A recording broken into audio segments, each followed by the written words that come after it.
Welcome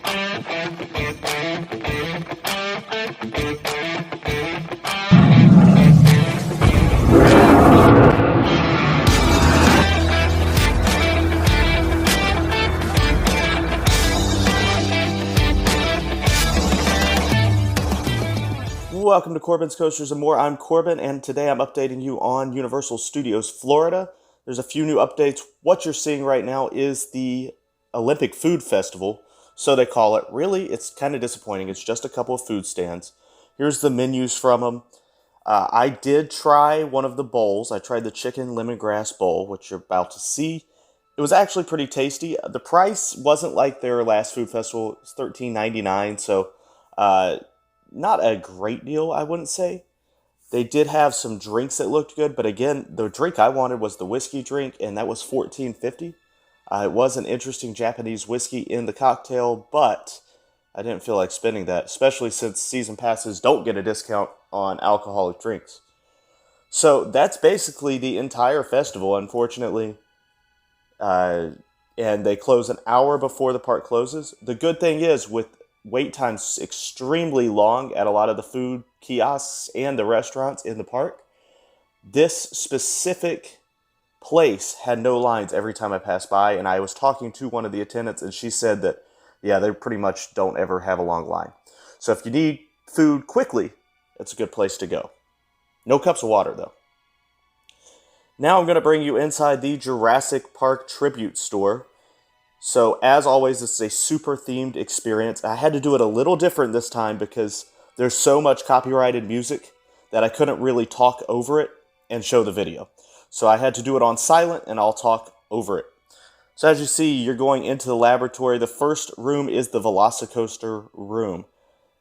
Now, I was kind of disappointed to see there was not much groundbreaking new merchandise in here. There is something new I'm going to show you later.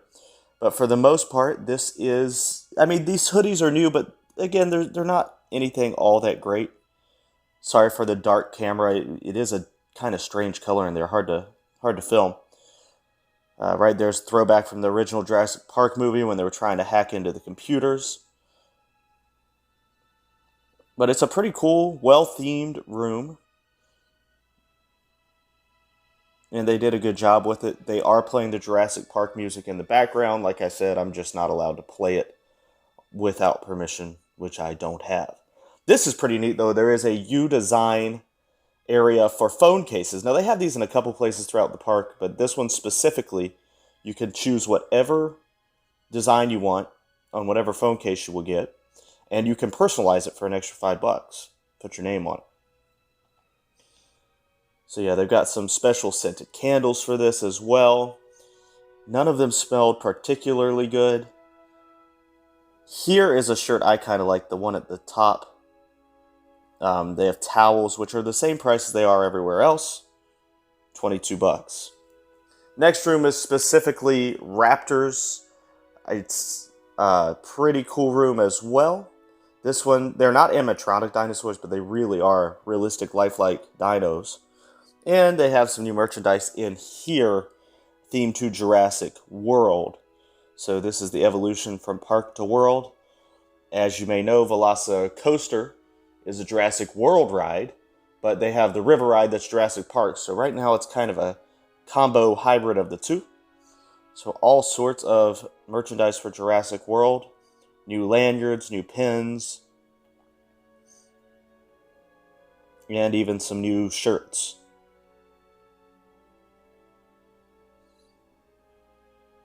And most of the stuff here is as if you were actually going to the theme park Jurassic World. It's not themed to Universal's park so much. So the hallway is always pretty cool as well. They've got all the posters up from the attractions at Jurassic World. A lot of these are the same as the ones you will see in the Velocicoaster queue by the lockers.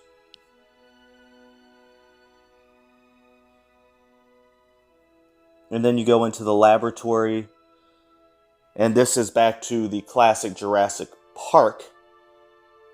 They even have some Easter eggs in this case. See the Barbasol in there. But yeah, this is Jurassic Park. A lot of this is existing merchandise. I didn't see anything that I noticed was really new. Nothing amazing, but I mean, it's a throwback store, so there's no need to make the old new. Did that in the last room. And of course, they have the expensive case over there that they have in every tribute store. And Mr. DNA keychain and t-shirt, which I like that one, the Mr. DNA t-shirt. That's pretty cool.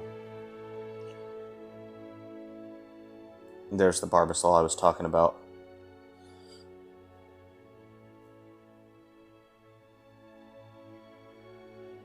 Mr. DNA mugs. See, I'd forgotten, but yeah, there's a whole Mr. DNA line that they have. He's a pretty cute character. I enjoy him. And here's the expensive case, everything from, $225 on down for pretty realistic scale dinosaurs. And then leaving this room, we go into the final room, which is always the favorite room. It's the edibles, not marijuana, the edible candies. And they always have a little bit of other stuff too. In this room, you can find the candles still, and just a lot of themed stuff that you can't buy. Now, the candy case was a little underwhelming to me this time. As you can see, there's nothing like super special. There's a lot of fudge. The cupcakes look very basic. The Dino Chow, that's one of the big things this year. It's basically a cupcake in a jar. I've heard it's pretty good, but it's $15 too. Then, of course, you have the Amber gummies, which those look really cool anyway. And you have the chocolate eggs, which are $18. Kind of crazy to me. Something else I noticed, around the park there are a couple other kiosks.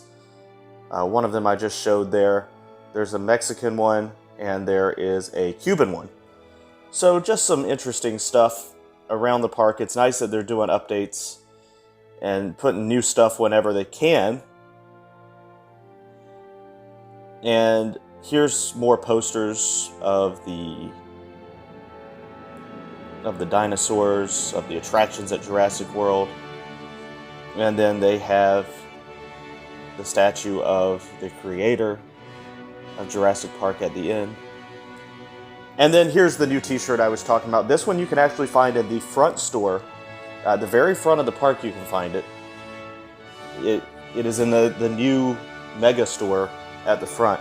I really like that one. It's also only $25, so not that bad for a Universal t-shirt. And then there's one more thing that I want to show you, which is the most disappointing of all of them. So I went over here. It was still good daylight. It was about 6 o'clock. DreamWorks Destination. It's supposed to be a new kids show that was to replace Barney's Day in the Park. Well, I got over here. There's no show times on the app, so I don't think it's like a scheduled show. And basically all it is photo boards for DreamWorks movies. There was no character interaction at all. There was nobody to ask about the character interactions. So maybe I'll go back and it'll be different sometime. Hopefully, because otherwise that's just a big disappointment. And keeps Kid Zone very sad. One more thing I'd like to just show is a couple things I had to eat through the day since they were new to me. I finally got to go to Central Park Crepes. It is as good as everyone says, and it's kind of cool because they come like a burrito wrapped up in a package. I got the lemon blueberry, absolutely delicious. I could not finish it all by myself, so if you go, I recommend sharing it, unless maybe you get the savory one as your meal, because earlier I went to the Three Broomsticks and I had fish and chips, which to me both sides of the Wizarding World have great hand-battered fish and chips. And they also have butterbeer at the table here, unlike the Hogshead where you have to actually go to the bar to order it. Hope you enjoy the new updates. Hope you get to make it here yourself sometime soon, especially while the Jurassic Park store is open. They do not have a timeline on that right now, but I imagine it will probably end up going until the Halloween store is being prepared. So you're probably looking, through mid-August at least. That's about how long the Tribute stores seem to last anyway, about 3 months. So get on down to Universal, but otherwise, keep watching this. I'm going to have an update on Friday ranking Cedar Point's roller coasters. That's exciting. And I post a lot of videos on here, so make sure to click the subscribe bell, or the subscribe button, the notification bell. That way you know when more videos like this come out. I do go to Universal and SeaWorld more often than any other park, just because they're in my back door. But for now, thank you for watching Corbin's Coasters and More.